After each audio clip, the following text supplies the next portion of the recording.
Seja bem-vindo a mais um Viagens por Portugal, no interior do Alentejo, com os seus tons de paisagem verdejantes, divididos pela magnífica Serra de Ossa.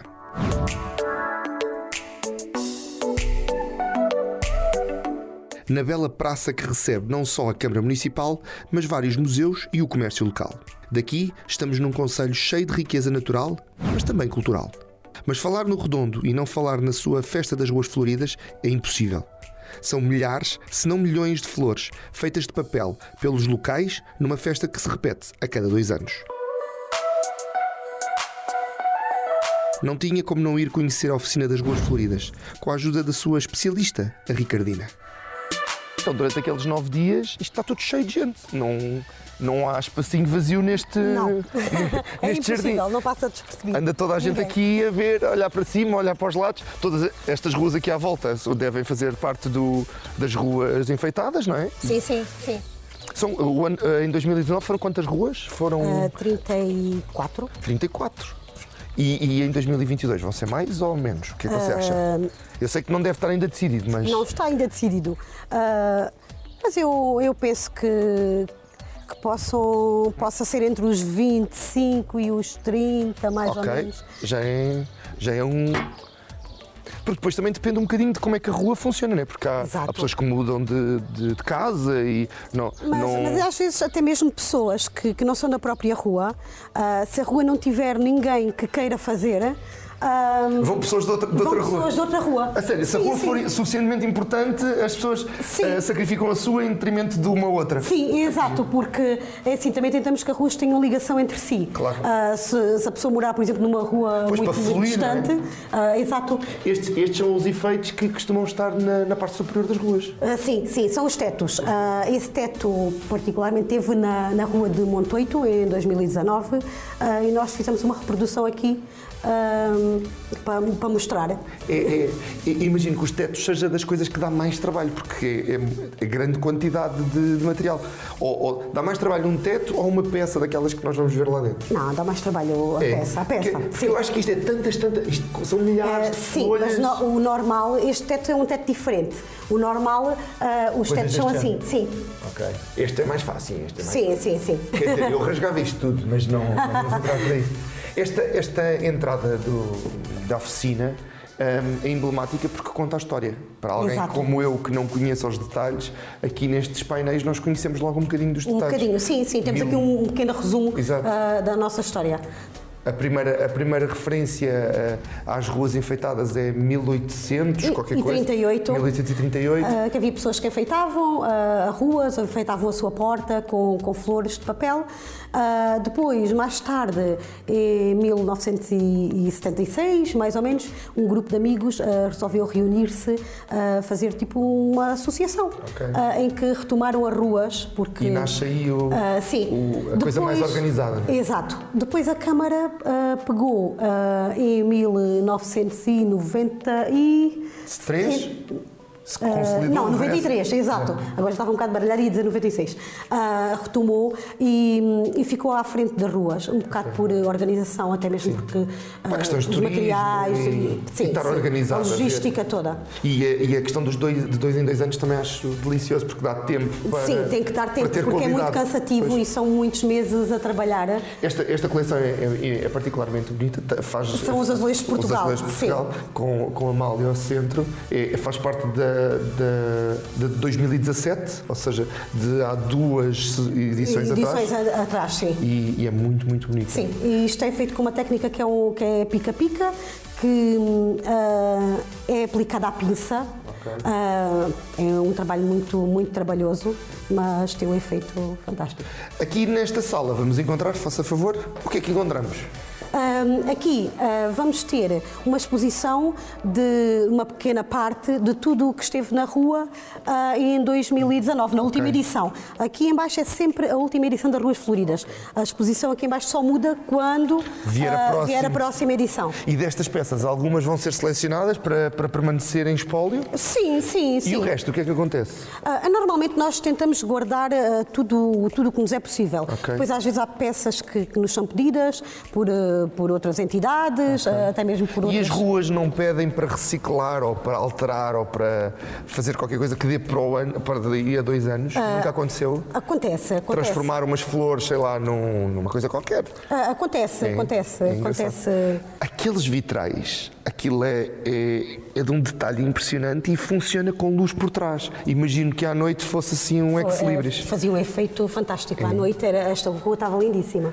Quanto tempo é que demora a fazer uma coisa destas? Temos ideia? Eu não faço ideia, mas penso que pelo menos assim uma semana. Cada um, estou a falar, cada um. Porque isto é um trabalho muito detalhado e lá está.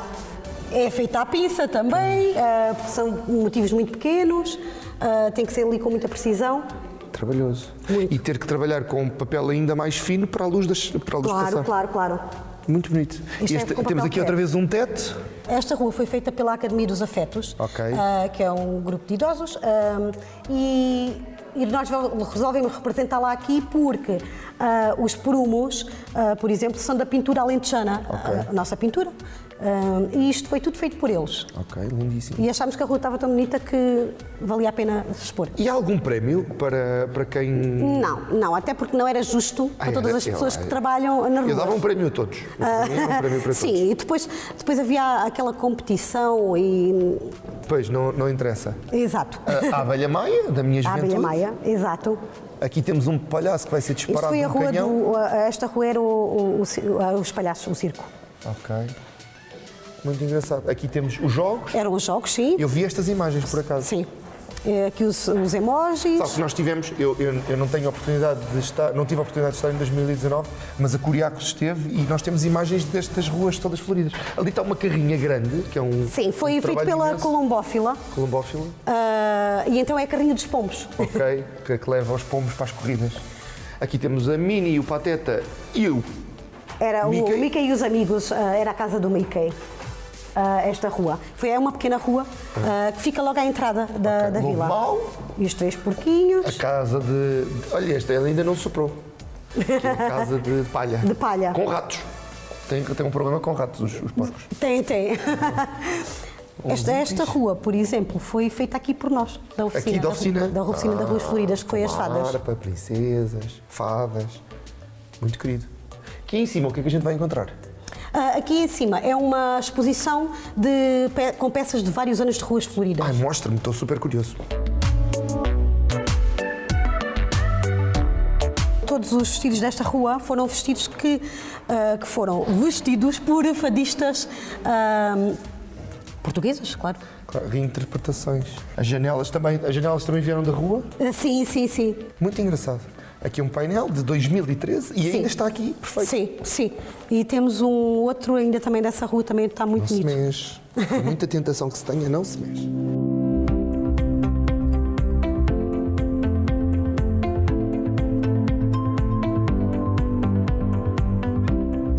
Saí da oficina para conhecer um pouco da vila e das ruas. Percorri o jardim municipal, apreciei o coreto, procurei pessoas e histórias.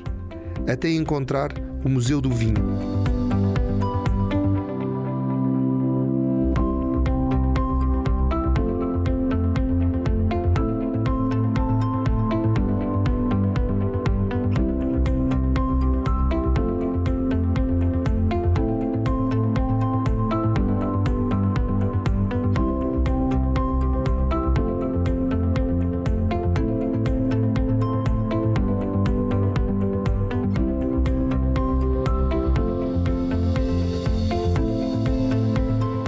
Este espaço preserva a memória e a cultura do vinho, cultura maior no Redondo. Desde práticas mais antigas na gestão e planteio da vinha, à colheita da uva e à produção do néctar dos deuses, o vinho.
Exato. Olá. Olá, Luís. Fantástico espaço. É verdade. Tem aqui um bocadinho do que é a história do vinho e da vinha, principalmente desde tempos antigos. Sim, milenares mesmo. Milenares. Gostei, já dei um pequeno passeio aqui pelas instalações. Mostram-nos desde a terra até ao processo de engarrafamento, mesmo aqui atrás de nós, ou atrás de mim.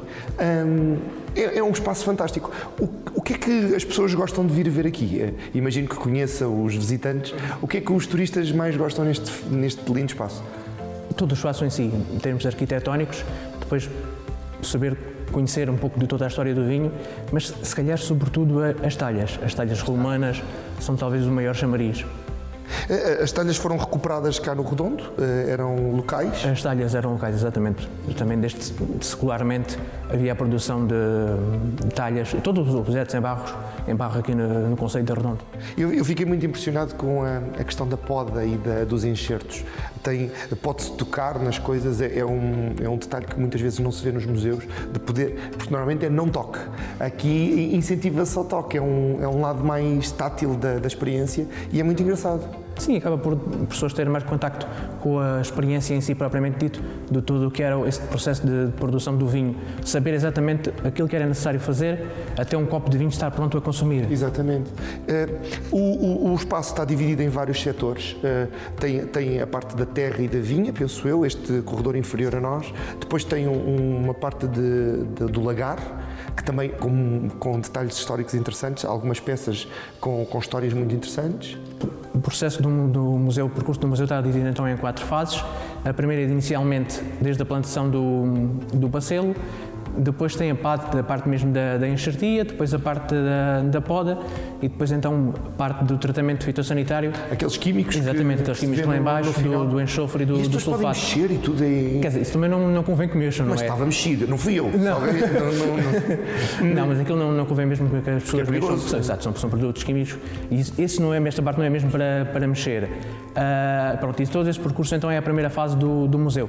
Depois na segunda fase é mesmo já o processo da transformação no lagar, a recepção das uvas, na lagaragem. Tudo à maneira antiga. Tudo à maneira antiga. Aqui pode ver o percurso secular, mesmo milenar talvez até, mesmo da produção do vinho e depois lá está a parte das talhas romanas, da vinificação mesmo do vinho. Depois a terceira e a quarta fases, já aqui no primeiro andar precisamente, a terceira fase mais dedicada ao barro, que devido à importância que o mesmo também tinha para o vinho. Também é um espaço que nós habitualmente temos para eventos que possam ocorrer ou mesmo para exposições temporárias. E depois então na última fase, já mesmo o processo de engarrafamento do vinho e a sociabilidade do vinho em si. E depois também uma parte histórica que dá para atestar um pouco do que foi o vinho em todo o Alentejo. Exatamente. Para os nossos telespectadores que tenham vontade de experimentar esta visita que eu tive, como é que se faz? Horários? Há dias fechados? Como é que encerra só à segunda-feira. À segunda-feira? De resto está sempre aberto? Está sempre aberto, exatamente. Qual é o horário? Das 10 às 12h30 e depois das 14 às 18. Ok. Entradas são pagas? Entrada gratuita. Gratuita. Portanto, qualquer pessoa pode vir livremente à vontade. E depois, se a pessoa quiser fazer uma prova de vinhos, o Luís aconselha uns sítios onde visitar. Sim, exatamente. Também há uma enoteca, faz parte do circuito. Exatamente, está associada, digamos assim, ao museu. E depois temos as adegas, temos variedíssimas adegas no concelho, excelentes produtores de vinho que nós também recomendamos que as pessoas possam visitar, ficar a conhecer mesmo in loco, digamos assim, todo o processo e depois, claro, que possam experienciar a vivência de experimentar um bom vinho. Que tipo de turistas é que aparecem cá? É mais escolas? É turistas internacionais, estrangeiros que têm curiosidade sobre os vinhos alentejanos? Quem é que é o maior grupo e quais é que são os mais inesperados? De certeza que já lhe apareceu aqui algum assim mais estranho? Sim, ao longo da história têm aparecido imensas, variedíssimas pessoas. Sim. Sim, temos muito trabalho com escolas, precisamente por isso. Aliás, há uma parte, mesmo o serviço educativo dos museus, que vai às escolas e que traz os miúdos até ao museu para terem conhecimento logo desde pequenos de todo o ciclo de produção do vinho, todas as etapas, mas depois também temos público variadíssimo, não só nacional como internacional, de todo o mundo. Tem sempre uma história para contar, todas as semanas tem uma história, quando chega a casa tem uma história nova para contar. Há sempre qualquer coisa para contar, porque cada pessoa é uma pessoa. Claro. E depois há sempre coisas diferentes. Tanto como a nível nacional, turistas nacionais como mesmo internacionais, e todos eles têm uma particularidade, e depois, consoante a conversa se vai alongando, a história vai sendo diferente sempre. Vamos ver a exposição temporária, que eu sei que vai mudando e não vale a pena estar a mostrar aos nossos espectadores, porque pode estar outra quando vierem cá, mas eu quero espreitar. Luís, mostra. Com certeza.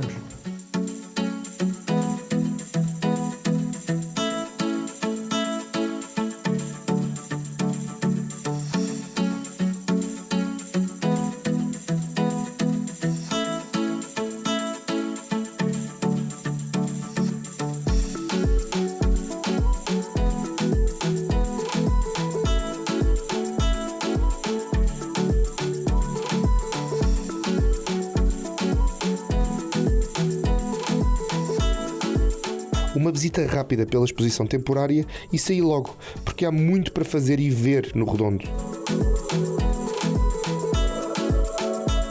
A uns curtos 5 minutos de carro fica o Museu do Barro. E tenho um especialista, o Rui, para me explicar um pouco mais da importância do barro no Redondo.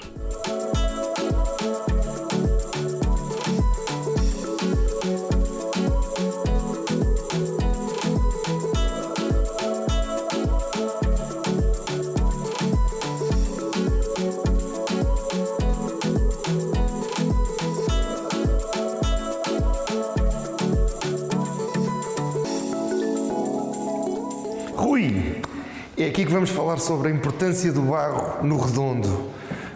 Que melhor sítio que à mesa, numa cozinha típica desta região, que é um dos sítios onde melhor se expressava a importância da olaria em todos os aspectos da vida diária, não é? É uma importância que se calhar para a pessoa comum ou menos informada não tem tanta noção, mas estamos a falar de uma cultura de barro que nós encontramos peças aqui com mais de 5.000 anos. A região respira e transpira esta capacidade de moldar a terra para transformá-la em utensílios importantes.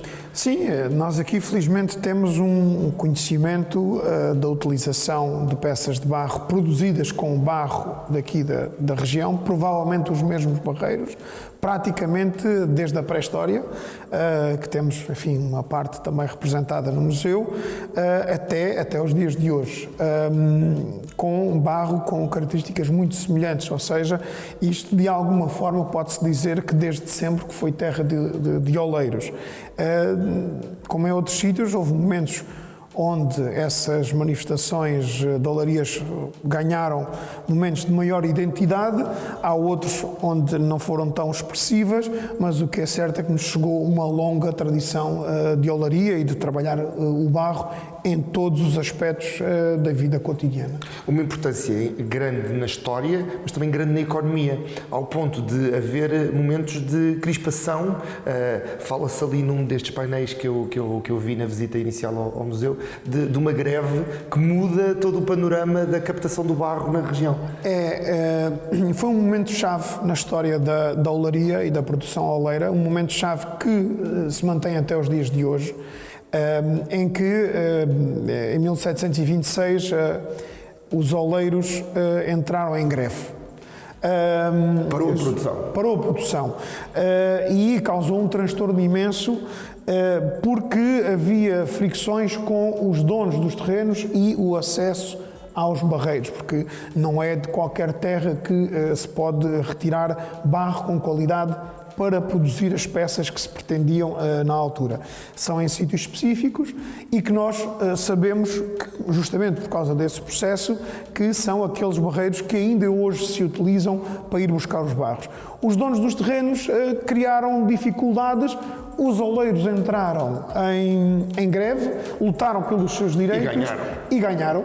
E ainda hoje mantêm com eles uma cópia desse documento do século XVIII que lhes dá garantias, enfim, têm direitos, mas também têm deveres, de acesso às terras de barro, e assim acontece ainda hoje, desde esse momento-chave. Isto, por um lado, representa também a importância que a olaria já tinha na vida cotidiana, mas também na vida económica, ao ponto de uma greve resultar, de facto, em direitos que se mantêm há cerca de 300 anos.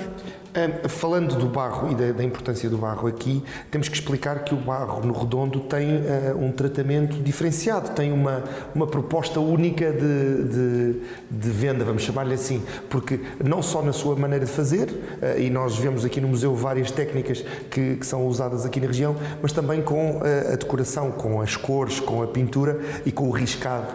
É um dos fatores diferenciadores deste barro para outros tipos de peças que encontramos pelo país. Sim, sem dúvida. Esse é um dos elementos mais identitários, digamos assim, do Redondo. Há peças que aqui ou em qualquer outro sítio do país nós muito facilmente as identificamos como, obviamente, de Redondo.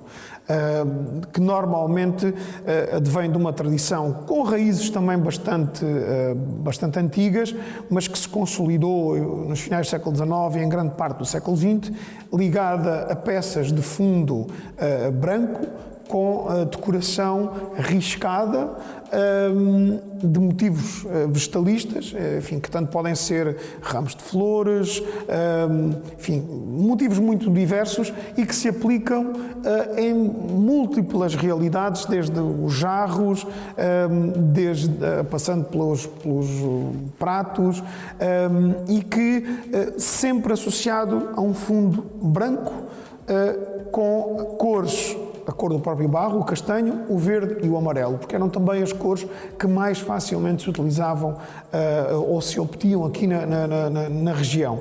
E isso deu-lhe características muito particulares que de alguma maneira geraram uma identidade muito própria e que a diferencia de outras que vieram ou que surgiram ou que vieram a surgir a partir da influência do Redondo. O riscado, e temos aqui uma peça riscada, aliás no museu encontramos várias, até o processo até chegar, esta ideia do riscado é diferenciadora? Sim, o riscado é um dos elementos que num trabalho que estamos a desenvolver a partir do município para encontrarmos formas de valorizar este elemento identitário, temos vindo a destacar como algo muito próprio da tradição de Redondo. Além da cor e de algumas formas específicas, o riscado é a base.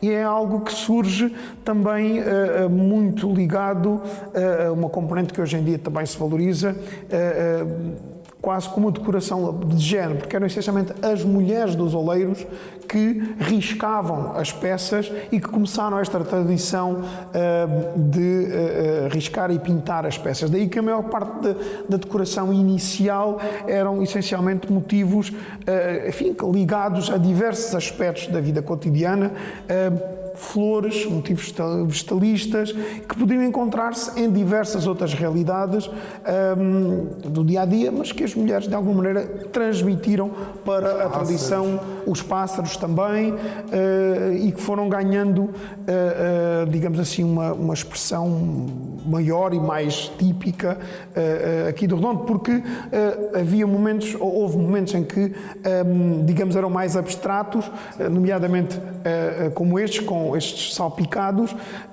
provavelmente porque os oleiros estavam, ou os escorridos, como estes, os oleiros, digamos que eram mais expeditos. As mulheres dos oleiros, como eram mais artistas, começaram a expressar-se de uma maneira diferente e criaram, de facto, uma tradição que lhe dá particular identidade.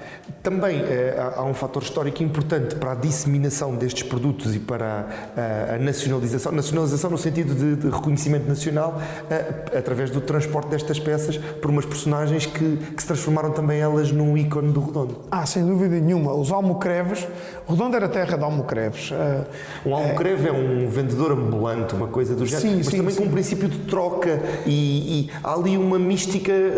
Sim, há uma mística muito específica dos almocreves, mais do que uma mística de que no Redondo existe também um outro elemento que é uma identidade quase própria dessa realidade dos almocreves, que vai, enfim, desde um sotaque específico a todo um modo de estar muito particular. É do Alentejo todo. Ele é muito particular de uma zona do Redondo, mas que de alguma maneira se tornou conhecido em toda a região como sendo ligado a essa produção também oleira e à distribuição.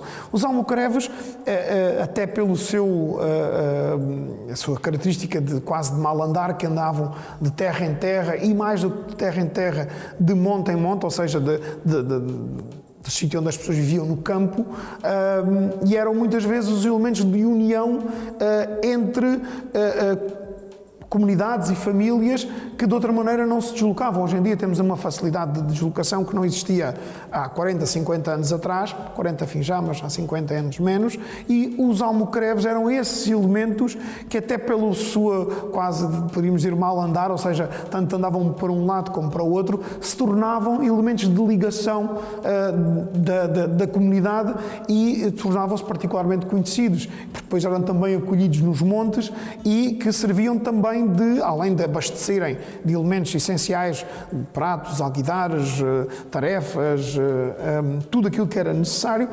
levavam também mensagens, comunicação entre família, olha, diga lá à minha irmã que está aqui tudo bem, ou vai-lhe nascer um netinho, e tornavam-se mais um elemento móvel da comunidade. E então ganharam, digamos assim, como disse muito bem, uma aura muito, muito particular. A última sala do museu tem a ver com uma outra utilização do barro, e uma utilização que ultimamente teve muito em voga com a revitalização de muitos edifícios para agroturismo e tudo mais, que é a área da construção. O barro também tem uma grande componente na construção, e o redondo também tem uma maneira diferente de fazer as telhas e as peças. Também há ali uma identidade, há ali uma secção identitária mesmo na construção, que não é só de redondo, porque estas peças são transportadas para o país inteiro. Sim, efetivamente a componente construtiva do barro, quer para revestimento das abóbadas, como o edifício onde nós estamos, quer dos pavimentos, que aqui neste caso se refez com o barro daqui, quer elementos muito particulares nos beirados, com decoração salpicada das telhas dos beirados, especialmente nas casas mais digamos assim, mais destacadas, quer um outro elemento que são vasos, aqueles que nós chamamos vasos senhoriais, que eram colocados no topo das casas dos lavradores mais abastados, criavam justamente essa noção também de identidade e que esteve muito ligada também às origens de uma certa forma de fazer a cerâmica aqui no Redondo, e que ganhou também essa dimensão identitária. Curiosamente, mais recentemente, felizmente, com toda uma renovação, digamos assim, desta componente tradicional, quer de construir, quer a reabilitação para turismo rural, houve de facto uma nova dinâmica na produção também dessa componente mais construtiva, para reforçar esse aspecto tradicional, ajudando na reabilitação das antigas habitações, ou a dar um cunho mais tradicional, também mais identitário, a novas construções que também acontece e que hoje se encontram disseminadas, enfim, um bocadinho por toda esta zona do Alentejo. Rui, para alguém que anda a viajar aqui pela região, como é o meu caso, é impossível não nos cruzarmos com estas técnicas, com estas coisas, com estas pessoas.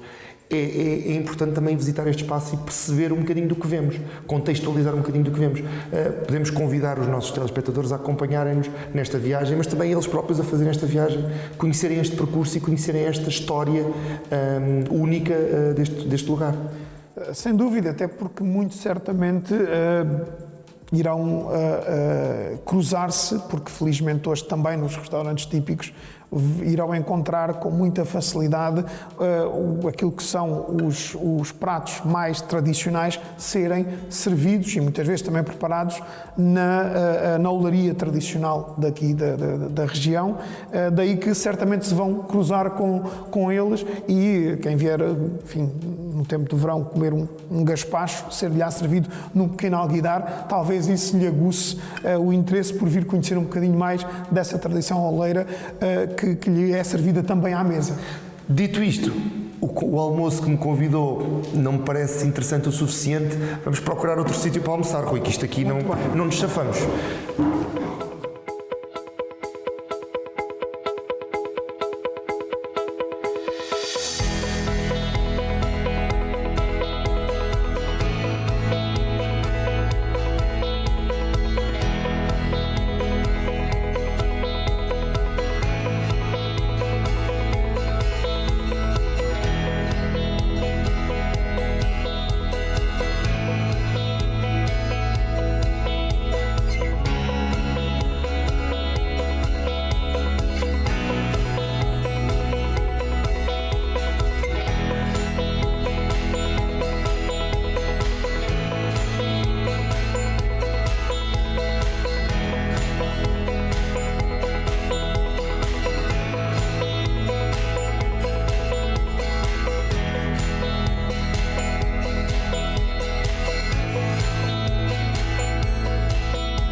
Visitado o Museu do Barro e vistas muitas das suas capacidades e utilizações, chegou à altura de procurar sabores, porque não pode ser só saberes.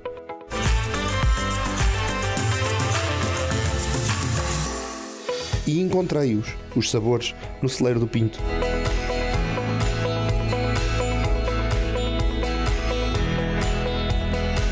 Olá, Rosa! Olá, como está? Então aqui é que é o celeiro do Pinto. Sim, sim. Um dos melhores sítios para comer comida típica do Redondo. Comida alentejana. Podemos almoçar por aqui, eu e a equipa? Quando quiser. Então, vamos lá. Já tenho a mesinha posta, é só sentar. Mostra-me tudo. Vamos ver.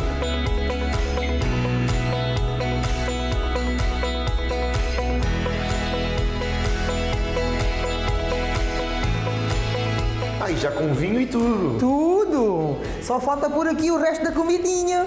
E podemos ver um bocadinho como é que se faz? Sim, falta acabar só de confeccionar o resto, porque eu tinha que preparar aquilo já quase mesmo confeccionar e é já só dar o último toque. Então podemos espreitar. À vontade.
Estamos no celeiro do Pinto, mas eu estou no jardim com uma rosa. Tal e qual. Uma rosa. Uma rosa, É verdade. rosa. Há quanto tempo é que cozinha? Ou desde quando é que tão profissionalmente como Oh, agora? há muitos anos. Olha, eu tinha os meus 22 anos ou 23 quando comecei assim a cozinhar. E a paixão levou-vos a construir este negócio vosso, familiar?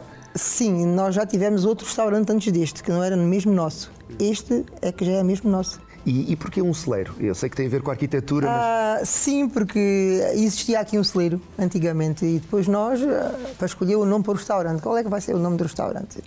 Não gostávamos de nenhum nome. Vamos para o celeiro. Celeiro, associamos a quem? O Pinto, porque o Pinto é a pessoa mais É que dá a conhecida. cara, não é? Não, e o Sr. Pinto toda a gente conhece. E a Rosa também. Toda a gente me fala da Rosa também. Mas sabe que eu estou sempre por detrás da cozinha, estou sempre na cozinha, né? E ele é sempre quem dá a cara ao cliente, né? E o Pinto toda a gente conhece. A mim também, mas mais a ele, né? Porque ele é que dá a cara. Claro. A refeição que acabámos de terminar foi uma refeição tipicamente alentejana. Sim. E há aqui um detalhe que eu gostei muito durante a conversa que nós tivemos, que é, foram estes pratos, mas podiam ser outros. Sim. A emenda está em constante evolução, Sim, porque sim. a cozinha alentejana é tão rica Tem em muitos sabores. muitos pratos alentejanos. É. Sim, a gente um dia confecciona uns pratos, outro dia confecciona outros, conforme fazemos muitos. E a cozinha também é sazonal, porque os ingredientes mudam. Mudam conforme a estação do ano. É. Pessoas, sim, agora é a altura do pois, né? E dos pargos. Agora é a altura dos pargos.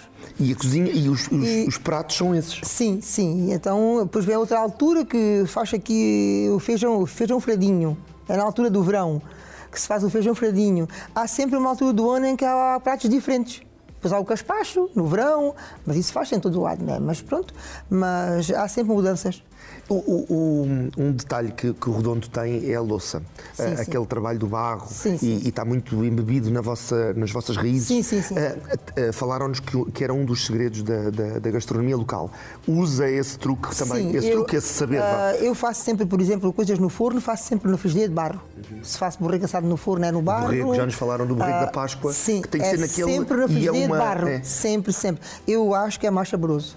Se nós fizermos o borrego dentro de outro recipiente que não seja barro, não é tão bom como no barro.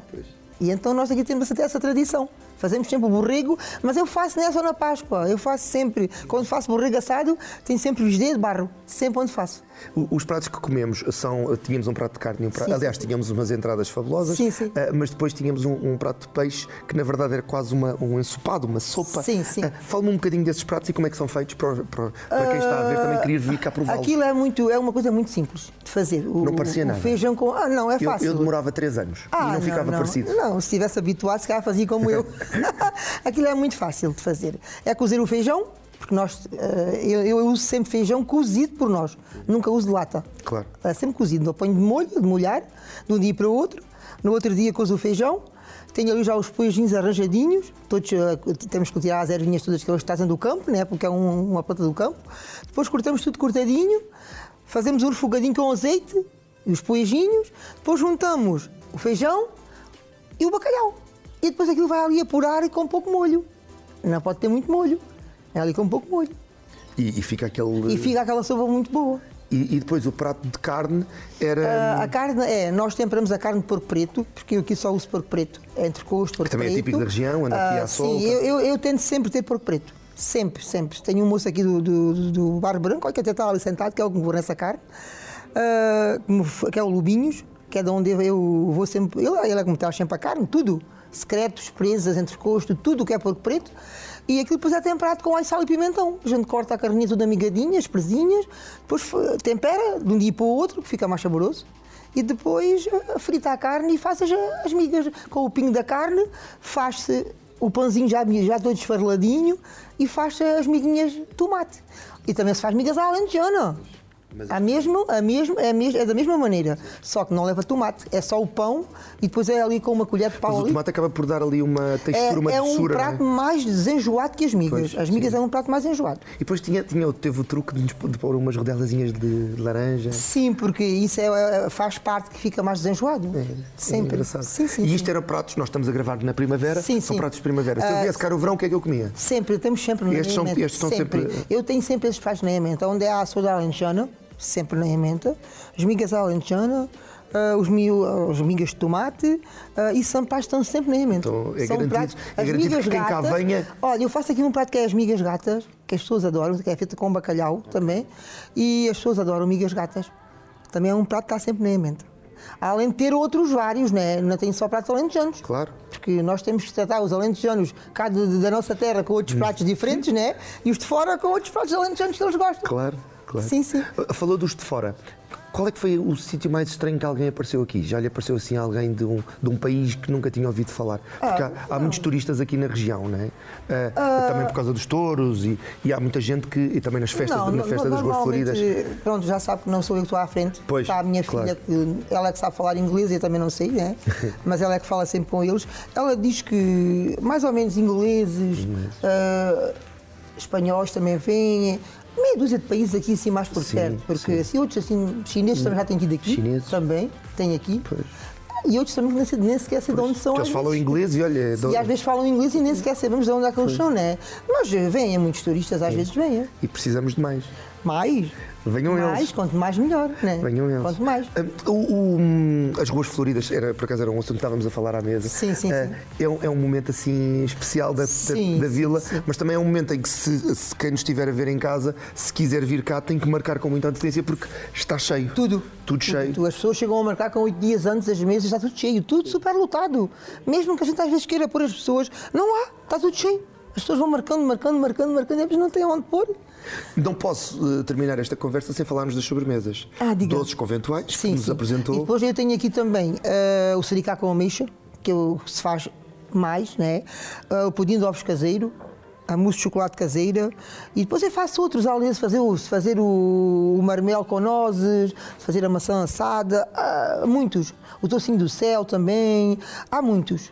Só que a gente varia um bocado, sabe? Claro. Às vezes, depende da época do ano, sabe? A encharcada, também faço a encharcada muito boa.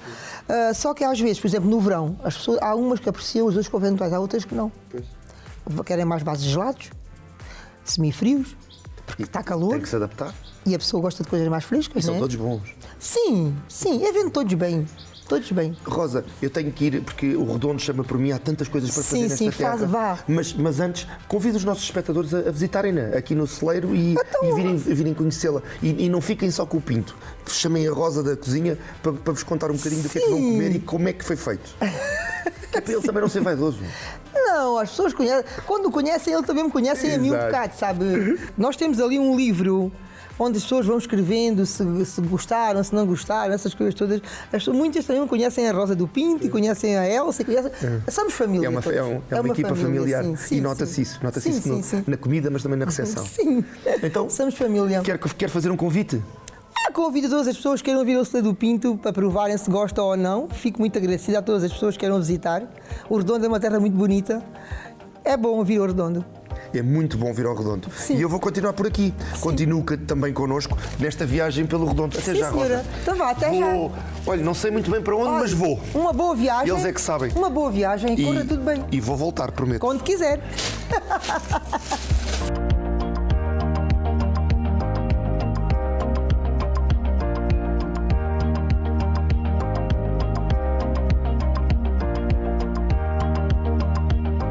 Uma vista de olhos pela coleção de vinhos e decoração deste verdadeiro espaço gastronómico.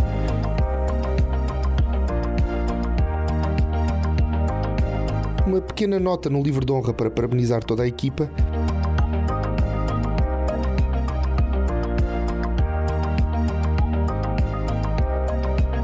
E logo de seguida uma curta caminhada até ao Auditório Municipal, sala que alberga muita da atividade cultural do concelho. Um espaço moderno, capacitado e com uma grande variedade de espetáculos, concertos e apresentações e exposições.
Olá, Sérgio. Olá. Como vai, meu caro amigo? Já tivemos dias melhores. É, não é? Já. Mas também vamos ter dias melhores. Eu espero que ainda melhores. Sérgio, é um espaço do Caneco. É. O centro da música, do cinema aqui no Redondo, não é? É um facto. Aqui no Alentejo, normalmente, há muitos artistas que chegam aqui que ficam um bocado surpreendidos como é que na província, enfim, no campo, há um polo cultural deste género. E a verdade é que sim, a Câmara apostou, e bem, na altura própria, e a verdade é que já vão 14 anos de grandes espetáculos que aqui têm passado, grandes artistas, a nível nacional e internacional também, e eu sou um privilegiado em estar num espaço como este. Tens uma vista privilegiada dos espetáculos e podes controlar muitas coisas. Sim, até porque eu sou privilegiado em várias coisas. Portanto, eu trabalho na parte técnica, áudio e iluminação, mas também sou músico. O que significa que eu consigo estar muitas vezes aqui e ter mais percepção do que se passa ali. E vice-versa. Portanto, quando estou ali, também tenho percepção de colegas meus que estão a trabalhar, que não é uma área, não é muito fácil, mas é preciso ter gosto, é preciso ter vontade e gosto, e algum espírito de sacrifício também. E então, dar-nos alguma perspectiva diferente, poder estar aqui e ali, e às vezes nos dois locais em simultâneo, que também já aconteceu. Tecnicamente, fala-me um bocadinho da sala, são 200 e poucos lugares? São 206 lugares.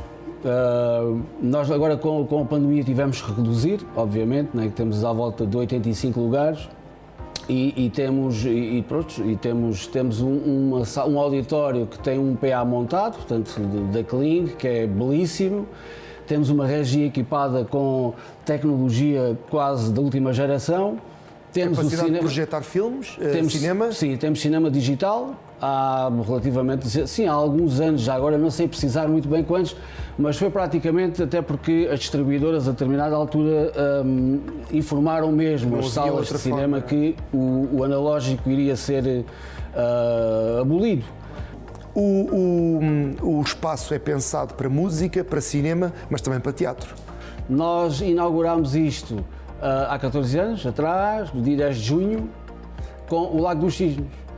Mas o verdadeiro, não é aquele Lago dos Cisnes inventado, porque há outros que não As são. versões mais curtas, não é? Portanto, para uma pessoa que visite como eu o Redondo, é impossível não parar por aqui e tentar perceber a agenda cultural, o que é que está a acontecer. Porque podem acontecer coisas muito diferentes ao longo de uma semana. Tal e qual. É exatamente, durante uma semana, e não só, Bessie, nós temos aqui algumas temáticas, portanto, que não são muito normais. Eu digo isto porque também estou mais ou menos ligado àquilo que se passa aí por fora a nível cultural, né? Não é obrigados, temos mesmo que estar ligados a isso. E percebe-se que aqui no Redondo nós temos uma vasta oferta. E quando não falo só de teatro, não falo só de dança, nós temos aqui atividades direcionadas para o público mais novo, para crianças, para os idosos. Temos aqui algumas escolas, mesmo, eu falo de escolas, não são bem escolas, são universidades para idosos, e este espaço acaba por ser polivalente, que é aquilo que se pretende. Portanto, não é só cinema, não é só música, é também teatro, é dança, são outras, sei lá, é uma vastidão de atividades que nós temos aqui acolhido e, como lhe disse, espero, porque nós estamos a precisar todos De voltar a ter a de casa voltar cheia. ao nosso normal. Pá, então, já que aqui estamos, se calhar eu aproveitava e pedia, tu punhas um filme e eu ficava com a sala só para mim, que é um sonho de É criança. uma boa ideia. Então vamos colocar aqui um filmezinho aqui do artista cá da terra, vocês já vão ver quem é. Olha, bucket Ok? list riscado. Vou só ligar o equipamento. Ok, vamos já sentar e encomendar as pipocas pelo telemóvel. Força.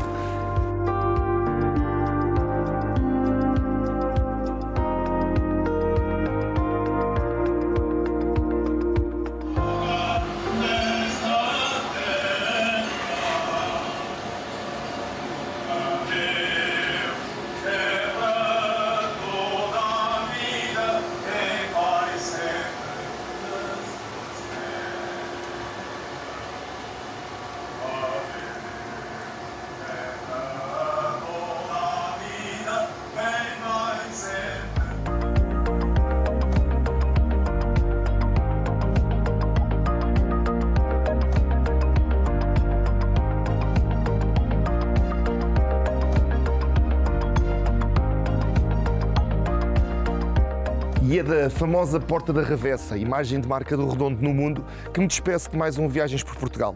Continua a viajar, não apenas você, mas a viajar connosco. Nós viajaremos consigo na próxima semana. Até lá!